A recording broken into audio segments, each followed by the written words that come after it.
Luchamos contra gigantes, el miedo, la injusticia y la ignorancia. A continuación le damos la cordial bienvenida a la doctora Angélica Porras, fundadora de Acción Jurídica Popular, preguntándote primero, ¿por qué la Corte Constitucional se demoró tantos días en emitir el dictamen si ya habían resuelto el 23 de enero sobre los decretos 500 y 505 de Daniel Noboa? Hola, querido Frank, un saludo muy cordial a ti, un saludo muy cordial a toda tu audiencia. Bueno, me parece a mí que la decisión de la Corte tiene como varios matices, ¿no? Una, que si bien es cierto, da de baja los decretos 500 y 505, no resuelve el problema de fondo. Y el problema de fondo es del desconocimiento de que el encargo debe hacerse a la señora Abad. Y eso tenía que haber dicho la Corte, porque si hubiera cerrado ese tema, el señor Lagasca no hubiera salido a decir, no está diciendo nada respecto de que sea la señora Gelliver la que está siendo designada. Entonces, llevando al extremo, ¿no? Porque no es que esa sea una interpretación correcta del dictamen de la Corte Constitucional. Entonces, pero fíjate, a pesar de eso, a pesar de que no es una sentencia que debía haber resuelto el problema de fondo, no lo resuelve, no dice nada respecto a que sea la señora Abad la que tiene que estar allí. Sin embargo, ¿les parece eso a los del propio gobierno una sentencia en contra? Y la razón por la que no la sacaban es por eso, porque había mucho temor de parte de los jueces de la Corte Constitucional de que efectivamente pudiera enojar esto al presidente de la República, quien es además candidato a la presidencia de la República. Y hay una norma en la Ley de Garantías Jurisdiccionales y Control Constitucional y en su reglamento que le da 10 días al que va a hacer el voto salvado, que hay un solo voto salvado, que es el del señor Herrería, pero inclusive la propia ley dice que si no se llega en ese tiempo se puede eh, este, hacer saber a las partes, ¿no? Entonces, como tú dices, esto ya estaba decidido, no es una sentencia que resuelve el punto central y sin embargo al gobierno le cayó mal.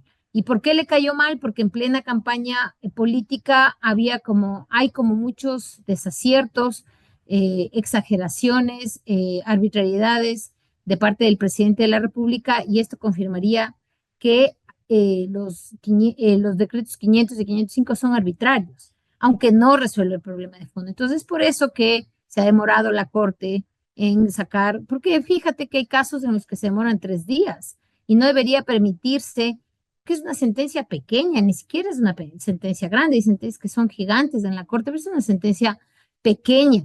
Con los votos concurrentes y con el voto salvado tiene 28 páginas, o sea, no pasa de 10 páginas la sentencia original. Entonces, no es que el señor Herrería se iba a demorar 2 meses o 10 días, como efectivamente se demoró. Entonces aquí había un trasfondo político para demorarse tanto. Ese es desde mi punto de vista diría eso.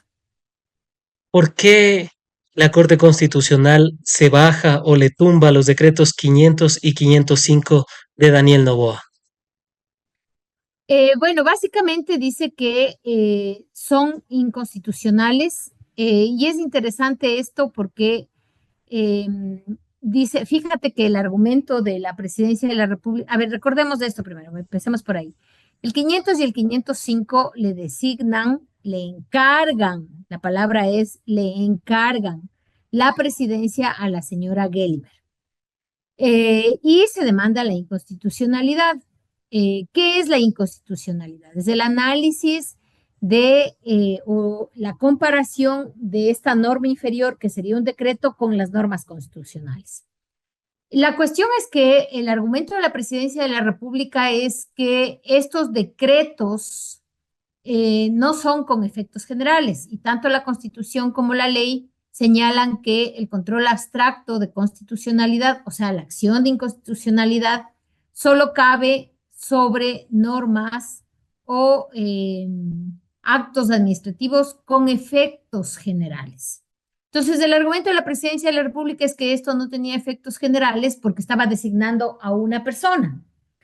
Pero eso no es así, porque los efectos generales significa a quién, no solamente a quién le están nombrando, sino qué significa a quiénes afecta. Y obviamente el poner otra vicepresidenta que no es la elegida por el pueblo, no le afecta solo al presidente de la República y a la nueva vicepresidenta, eso le afecta a todo el país. Entonces, en ese punto la Corte aclara que en realidad se trata de efectos que no son o no se reducen a los efectos individuales, porque dice, estamos hablando de la entrega de la presidencia de la República, porque lo que hace el presidente en estos dos decretos es entregar la presidencia de la República, no a quien manda la Constitución, porque la Constitución en el artículo 146 manda que esa entrega, que no es entrega, sino una sustitución, se lo haga a la vicepresidenta,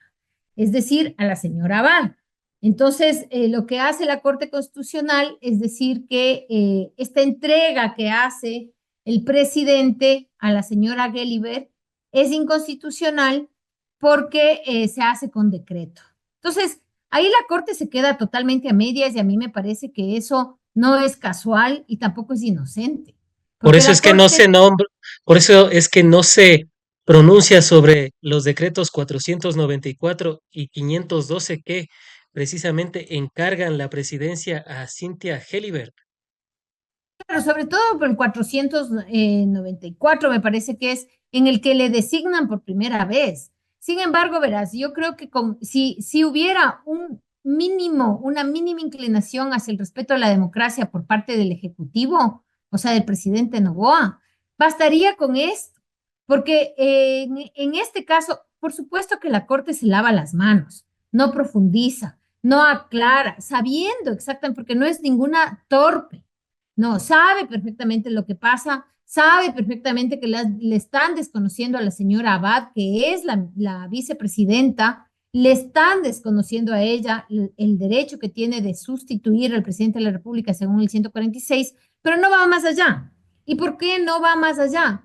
Supuestamente por su formalismo, ¿no? Porque dice que formalmente solo le han demandado estos dos, pero estamos hablando de solucionar un problema de fondo y un problema político bien grave, que es el desconocer a la segunda mandataria del Ecuador.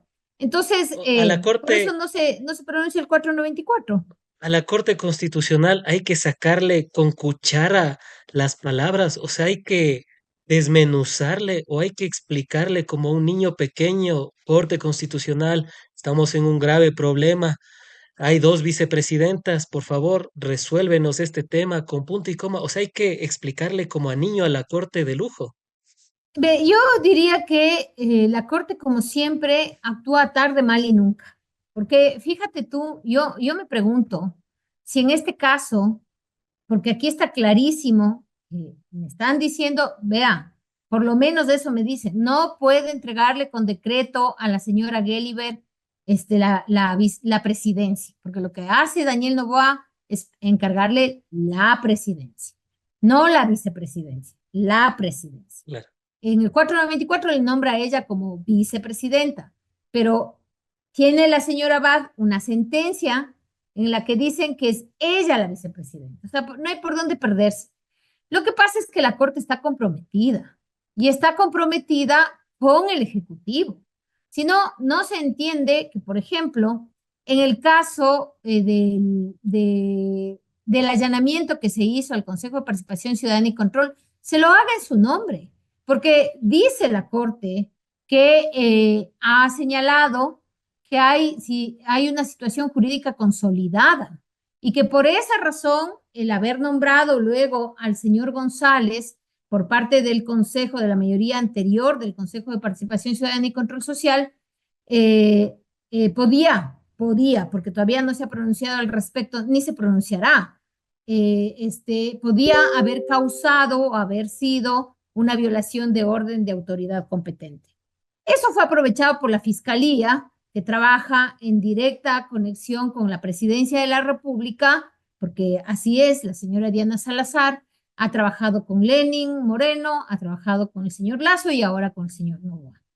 Entonces, ahí, con base en lo que hace la Corte Constitucional, que es emitir un dictamen, perdón, un auto de seguimiento que le llaman ellos, para ver si se cumplen sus sentencias, con base en eso, la Fiscalía General del Estado hace el allanamiento, donde vimos todos que una persona que es fiscal de encargada de parte de la señora fiscal general, la señora Mayra Soria, le mete la mano al bolsillo al señor Verduga.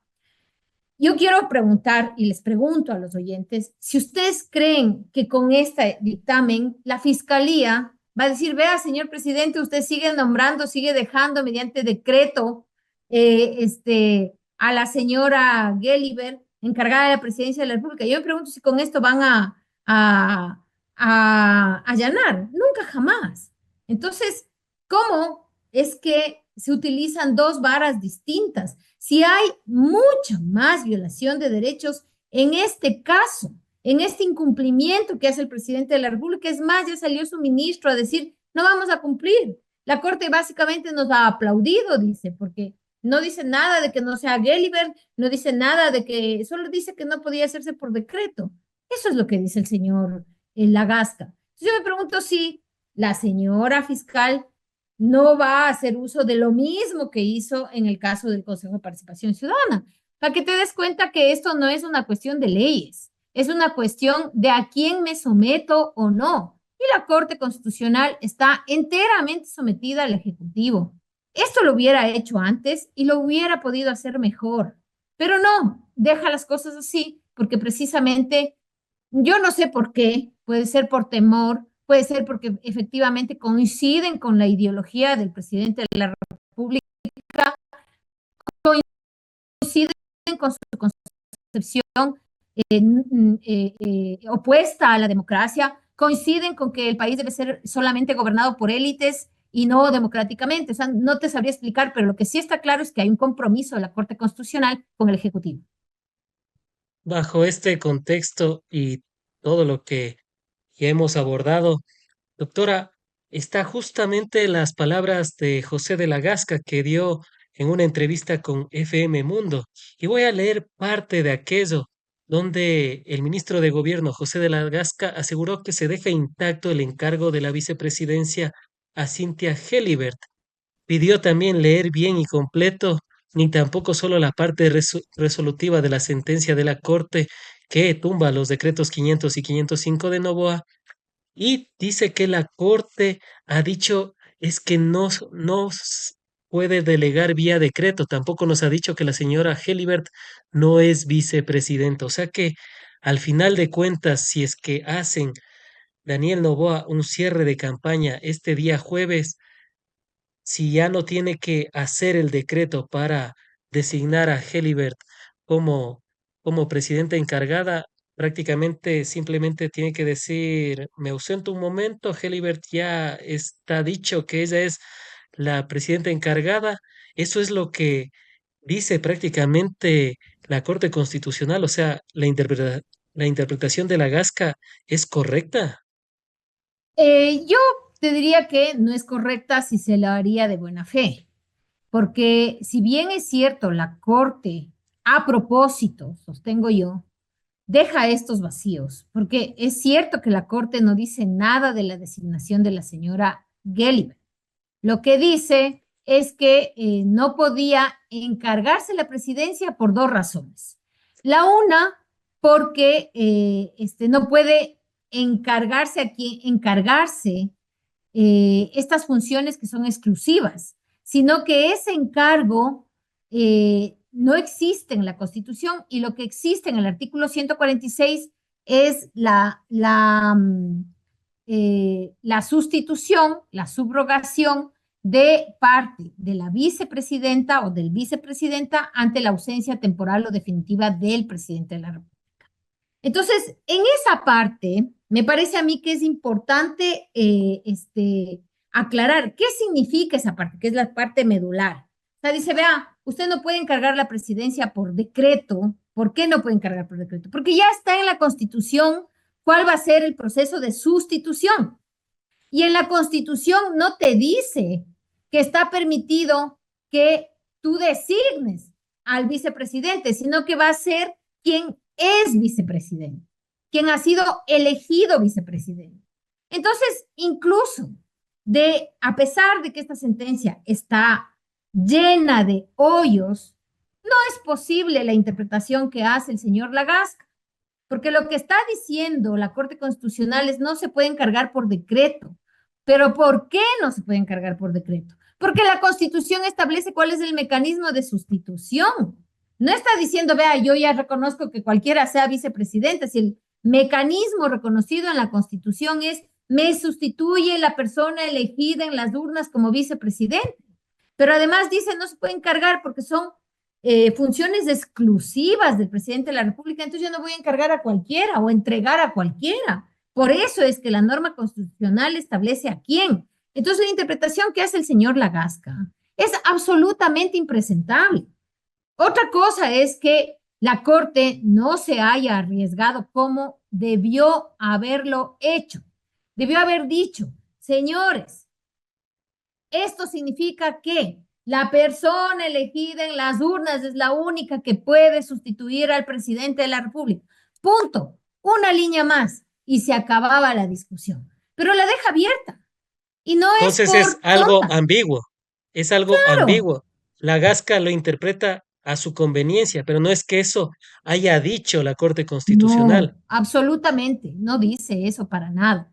Y además, uno de los argumentos bueno, que podría incluso interpretarse en sentido contrario a lo que dice este señor Lagasca, es que en uno de los párrafos la Corte explica muy bien por qué, a pesar de que pareciera que estos actos, estos dos decretos, tienen solo efectos individuales, no los tienen, tienen efectos generales. Y explica la Corte en un párrafo bastante grande por qué razón, aunque estos decretos ya están derogados, sirve la declaración de inconstitucionalidad.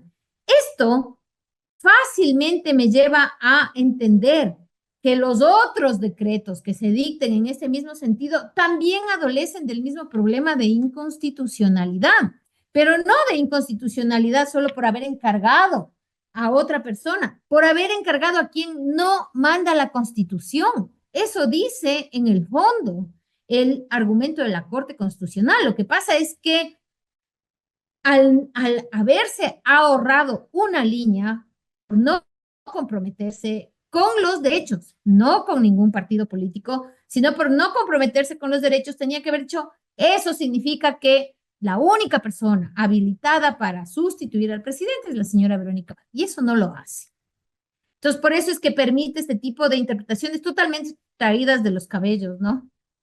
Hay otro de los posicionamientos que se ha dado tras el fallo de la Corte Constitucional a los decretos 500 y 505 de Daniel Noboa, y es que dicen que el organismo, que ellos no son quienes deben deliberar, no tienen que responder sobre el tema electoral, sino que De las existe, infracciones. exactamente, sino que existe un organismo y algunas instancias que deben ser acatadas, por ejemplo, jueces constitucionales, no los de la Corte Constitucional, y también se menciona, quizás no de manera directa, pero indirecta, al Tribunal Contencioso Electoral. Sí. Este es Bueno, el me parece papel que es que directa, le dicen, nosotros no, lo que dice la sentencia de la Corte es, nosotros no calificamos de infracciones electorales, eso le electorales. corresponde al Tribunal Contencioso Electoral. Nadie le está pidiendo a la Corte que califique infracciones electorales, nadie. Lo único que tenía que decir es que la persona que debía sustituir al presidente por la Constitución y por el deseo de los ecuatorianos cuando se votó en las elecciones anteriores, la señora Verónica Abad. Nada más. Ya del resto, obviamente se encarga el Tribunal Contencioso Electoral, pero lo O sea, mínimo no, que tenía que o sea, hacer, no le preguntaron a la Corte Constitucional sobre infracciones no, electorales, pues, pero la no, lo Corte único que se, responde sobre las infracciones electorales. Y por algo tan elemental como decir quién debería reemplazar Así a Daniel es. Noboa no responde, o sea, Sea, vea, y además nadie le está pidiendo que califique. Lo que se le pedía es, ah, vea, diga si estos decretos son inconstitucionales. Lo dijo, pero lo dijo a medias, porque tenía que ser más explícita. Más aún, cuando la Corte ya vio que se derogaron esos dos decretos y se nombraron, dictaron otros en el mismo sentido y con el mismo argumento. Entonces, básicamente está permitiendo que se le burlen en la cara. Claro, hay burlas que la Corte Constitucional acepta y otras que no. Entonces, ¿de quién acepta las burlas? Del presidente de la República. De otros es pecado decirle algo a la Corte Constitucional o no tomar en cuenta sus sentencias. Entonces, fíjate que cuando la Corte Constitucional dice, no me piden que califique, nadie le ha pedido que califique o que sancione al presidente de la República. El presidente no le puede, la Corte Constitucional no le puede decir, vea, usted queda descalificado. El único que puede hacerlo es el CNE y el Tribunal Contencioso Electoral. En infracciones electorales, el Tribunal Contencioso Electoral. Entonces, eso no le corresponde a la Corte. Pero la Corte aquí, precisamente a propósito, no dice nada al respecto de las infracciones del señor, de las no infracciones electorales, de las infracciones a la Constitución del señor Noboa. ¿Con qué fin? Con el fin de que después no vayan con esto al Tribunal Contencioso Electoral y digan, pero si aquí ya hay, se dice que hay una violación expresa, concreta del artículo 146. Entonces, lo que en realidad está haciendo la Corte es protegiéndole al señor Noboa y nadie le pidió que le descalifique, porque eso no le corresponde a él, pero a la Corte Constitucional, pero sí debió haber dicho, vea, no se respetó la sucesión establecida en la Constitución. ¿Y quién no la respetó? El señor Daniel Noboa, porque en vez de poner a la señora Abad, le puso a la señora Gelliver. Eso tenía que decir. Ahí no está calificando la infracción de nada. claro, o sea, responde sobre algo que no le preguntan y no responde sobre algo que debería ser obvio, que debería Así es. responder la Corte Constitucional, a veces no deja de sorprender. No, bueno, a veces, sino casi siempre no deja de sorprender. En este sentido, y tomando en consideración que el día jueves ya va a ser cierres de campaña, Daniel Noboa deberá entonces solicitar la licencia a la Asamblea Nacional del Ecuador. No va a ser. Va a ser en el sentido que tú interpretabas al inicio. Va a decir, como la Corte no ha dicho nada, de quién me va a sustituir y yo ya designé a quien a mí me gusta para vicepresidenta, que es la señora Gelliver, no voy a hacer nada, no voy a pedir nada y que me sustituya. Y va a volver a decir que es por fuerza mayor. Porque fíjate que el artículo 146 establece dos posibilidades, ¿no? La sucesión temporal o por ausencia temporal que llaman. La una que es por fuerza mayor y la otra que es por licencia de la Asamblea Nacional. Él dice en sus decretos que no le ha podido preguntar a la Asamblea Nacional porque estaba en vacancia.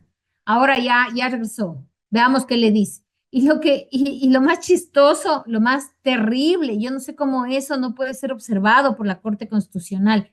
Fíjate que en los considerandos de los decretos hay una parte donde dice en vista de que la licencia que yo podría pedir a la Asamblea Nacional está sometida a la votación política, porque dice que debe hacerse por mayoría, dice, en vista de que eso es posible, podrían no aceptar mi licencia y podrían dejarme a mí sin realizar la campaña electoral. Eso dice. Entonces, ¿te puedes imaginar lo que significa que la Constitución y la ley esté sometida a mis conveniencias? Porque eso es lo que está diciendo. Y eso ni siquiera es observado por la Corte Constitucional. Es una vergüenza. O sea, yo, como soy el más inteligente, como soy el más poderoso, yo soy el que interpreto la Constitución y la ley para decir cuándo funciona y cuándo no. Qué terrible. Ese es, en realidad es la firma de la antidemocracia. No está respetando la democracia. ¿Cuántos de nosotros hemos tenido que aceptar la ley injusta, la constitución que no tiene en cuenta tales elementos?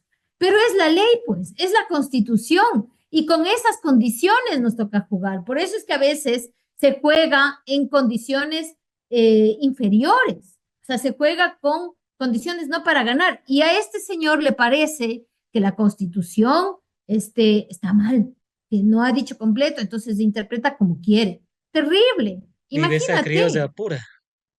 No, abuso total, un desconocimiento de las reglas democráticas, pero en el nivel cínico del cinismo más absoluto. O sea, no le importa nada. Y dentro de todo este panorama, algo que nos queda también como cuestionamiento a la mayoría de ciudadanos es el proceso electoral, tomando en consideración todos estos antecedentes. Daniel Noboa violando la Constitución, las leyes, el código de la democracia, prácticamente las reglas del juego. ¿Cómo garantizar que sea un proceso electoral transparente? ¿Se puede garantizar un proceso electoral transparente, también tomando en consideración que el Consejo Nacional Electoral, con Diana Tamaín a la cabeza, Enrique Pita, tienen a sus familiares en algunos cargos públicos como consulados en Nueva York, en el caso de Diana Tamaín, y otras funciones que tienen algunos familiares de Enrique Pita en el Nuevo Ecuador de Daniel Noboa? Mira, yo considero mi particular punto de vista es que la transparencia de las elecciones no están garantizadas. Y no están garantizadas desde el inicio, porque el Consejo Nacional Electoral no ha dado respuesta solvente a ninguna de las críticas que le ha hecho una de sus propios miembros, que es la señora Nájera. Constantemente les hace ver, constantemente les dice cuáles son los errores que están cometiendo y porque digamos, una desde fuera podría no tener toda la información. La señora Nájera ahí mismo les dice, miren, están haciendo esto, están haciendo esto, están haciendo lo otro, y ni siquiera a ella le han podido contestar. Uno, dos, este tema de los familiares. Mira, yo diría, si es que tuviéramos Contraloría que no esté dedicada a perseguir a la gente, sino a investigar la corrupción, como dicen que hacen, con que investigaran cuáles son los nexos que tienen funcionarios públicos con miembros de la Corte Nacional, de la Corte Constitucional, de los otros jueces, del Consejo de la Judicatura, y vas a encontrarte maravillas, vas a encontrarte que el primo de no sé quién está en la superintendencia de no sé qué, que el primo del amigo, el hermano, sobre todo familiares. Y tú te vas a encontrar la razón por la que se actúa de determinada manera. Lo del cónsul, el hermano de la señora Tamaín, es un botón de todo lo que ocurre en el sector público. Obviamente no hay ninguna transparencia ahí, pero además no hay ninguna transparencia porque ni siquiera han guardado las formas. Cuando hubo la fiesta de Guayaquil, acuérdate, en octubre, la señora Atamaín fue una de las pocas autoridades que fue a la sesión paralela que hizo el señor Daniel Noboa y estaba ovacionando al padre del presidente de la República, el señor Álvaro Noboa. ¿Qué Claro. garantía? O sea, ni siquiera se preocupan por mostrarse. Más bien parece que les preocupa y les gusta mostrar cuál es su relación y cuál es su dependencia, a quién sirven. Parece que eso les interesa.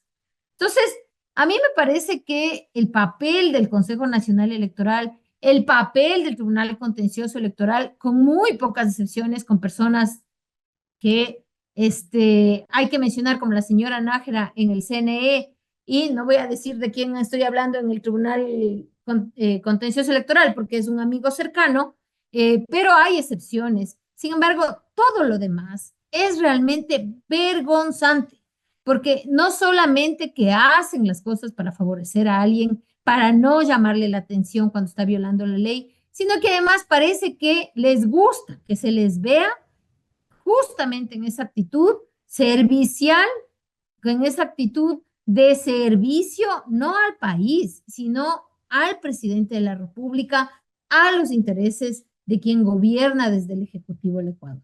Entonces, no hay garantía ninguna, ninguna garantía. Frente a esto, ha habido denuncias por parte de Andrés Arauz, secretario de la Revolución Ciudadana, y prácticamente lo que ha manifestado es lo siguiente.